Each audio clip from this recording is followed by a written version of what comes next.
Assalamualaikum warahmatullahi wabarakatuh. Alhamdulillah, puji syukur kita panjatkan kepada Allah Subhanahu wa Ta'ala karena sampai hari ini kita masih diberi kesehatan, diberi umur panjang, serta nikmat iman dan Islam, sehingga kita masih bisa berkumpul dan mendengarkan sedikit ilmu bersama-sama. Sholawat serta salam semoga selalu tercurah kepada Nabiullah Nabi Agung Muhammad Sallallahu Alaihi Wasallam, kepada keluarga beliau, sahabat, dan seluruh umat hingga akhir zaman.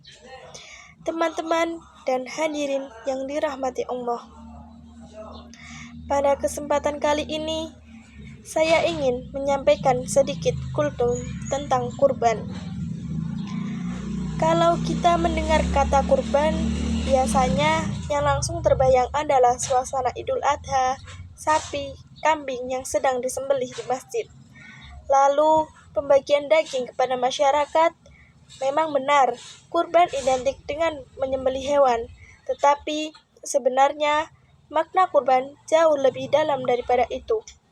Kurban menjelaskan kita tentang keikhlasan, ketaatan kepada Allah, rasa syukur, dan kepedulian terhadap sesama manusia. Allah Subhanahu wa Ta'ala berfirman dalam surat Al-Kautsar ayat 2 yang artinya, maka dirikanlah sholat karena Tuhanmu dan berkurbanlah. Dari ayat ini menunjukkan bahwa kurban adalah ibadah yang sangat penting dan memiliki nilai yang besar di sisi Allah.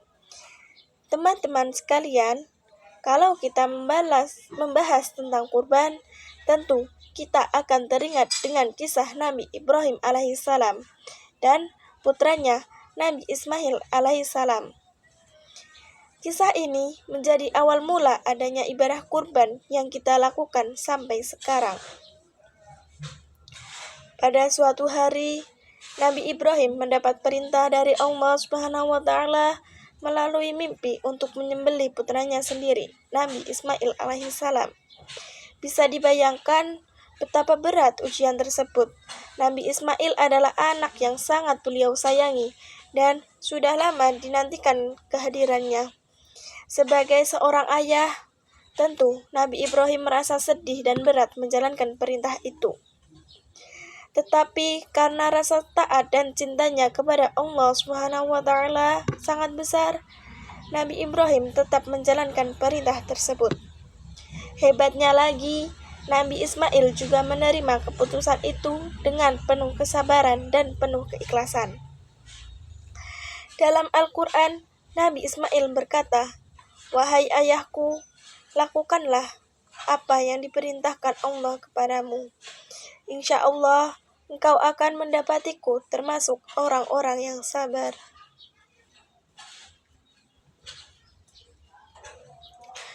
Karena keikhlasan dan ketaatan mereka, Allah Subhanahu wa Ta'ala kemudian mengganti Nabi Ismail menjadi seekor domba yang disembelih.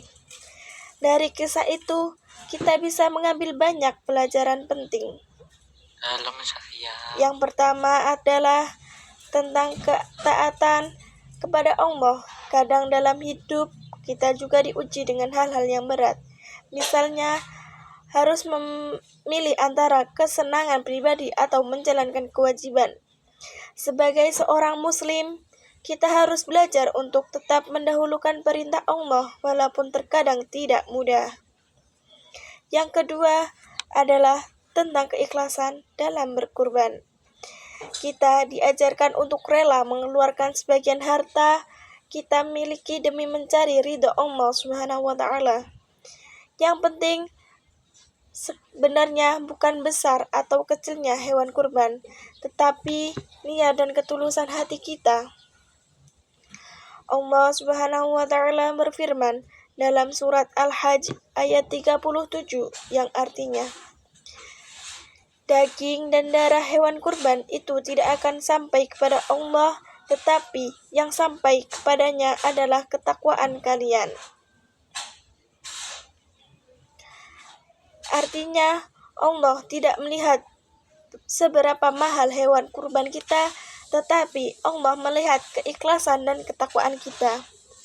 Selain itu, kurban juga mengajarkan kita untuk peduli terhadap orang lain. Saat Idul Adha, daging kurban dibagikan kepada masyarakat, terutama kepada orang-orang yang membutuhkan. Mungkin bagi sebagian orang makan daging adalah hal biasa, tapi sebagian lainnya itu adalah hal sesuatu yang jarang mereka rasakan.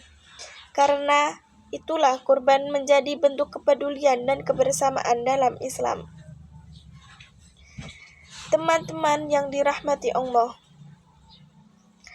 semangat berkurban sebenarnya kita terapkan dalam kehidupan sehari-hari. Walaupun kita belum mampu membeli hewan kurban, contohnya berkorban untuk membantu orang tua, terus melawan rasa malas untuk belajar dan beribadah, mengalah demi menjaga pertemanan, menyisihkan uang jajan untuk bersedekah, dan membantu orang lain yang sedang dalam kesusahan. Hal-hal yang sederhana seperti itu juga termasuk pengorbanan yang bernilai baik di hadapan Allah Subhanahu wa Ta'ala. Terkadang kita juga harus belajar mengorbankan ego dan gengsi. Misalnya, mau meminta maaf terlebih dahulu, mau berbagi dengan teman, atau membantu tanpa mengharapkan balasan. Itu semua adalah bagian dari sikap ikhlas yang diajarkan dalam ibadah kurban. Mari kita jadikan momen kurban Idul Adha bukan hanya sebagai perayaan biasa, tetapi sebagai pengingat untuk menjadi pribadi yang lebih baik, lebih bersyukur, lebih peduli, dan lebih taat kepada Allah Subhanahu wa Ta'ala. Semoga kita bisa mengambil hikmah dari ibadah kurban dan semoga suatu saat diberi rezeki dan kemampuan untuk melaksanakan kurban. Mungkin hanya itu saja yang bisa saya sampaikan. Mohon maaf bila ada kata-kata yang kurang berkenan. Sekian, wassalamualaikum warahmatullahi wabarakatuh.